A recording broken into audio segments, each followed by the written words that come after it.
وزارت کارهای داخلی تاجیکستان از آشکار شدن دو حالت دزدی در شهر کولوب خبر داد.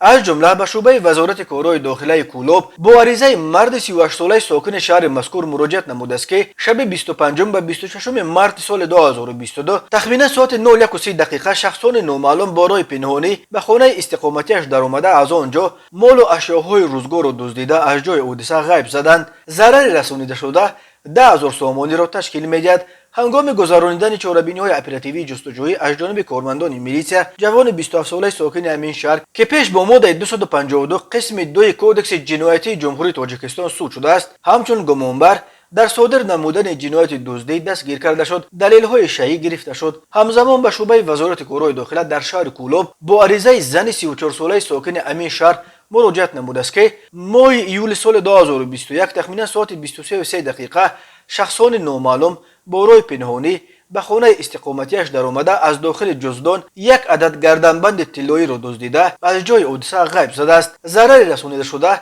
11,000 سامانی را تشکیل می‌دهد. هنگام گذرانیدن چاره‌بینی‌های اپراتیوی جستجویی از جانب کارمندان میلیسیا، مرد 31 ساله ساکن همین شهر همچون گمانبر در صادر نمودن جنایت دزدی دستگیر کرده شد. دلیل شایع گرفته شد. آید به این حالت تفتیشات ادامه دارد.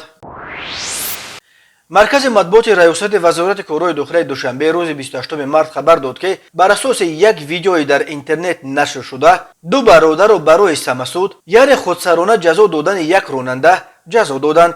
این حادثه شب 26 مارس در کوچه عینی در نزد مرکز سودای پیکر رخ داده بود. در ویدیو نشر شده دیده می شود که یک راننده را برای در خط پیاده‌گرد نایستادن و پیاده‌گردها را راه ندادنش لطکوب کرده ایستادند. یک جوانزن با کودکش که نیز در ماشین بود از راننده حمایت میکند و آن زن میگوید اکا نزنیدش، عیب من شد که به گپ گرفتمش. به طرف زن و کودکش نیز مشت میبردارند، ولی جوانان خشمالود به طرف زن و کودکش نیز مشت میبردارند و کودک از ترس به گریه میدراید. میلیسیای دوشنبه گفت حکمت الله خورسندوف ساکن 24 ساله پایتخت را به 10 شبانه روز حبس مأموری محکم کرده. دادر او محمد جان رو که همگی 14 سال دارد به دلیل نابالغ بودنش تنها جریمه بستند. راننده هم برای راه ندادن به پیاده‌گردان جریمه بسته شد.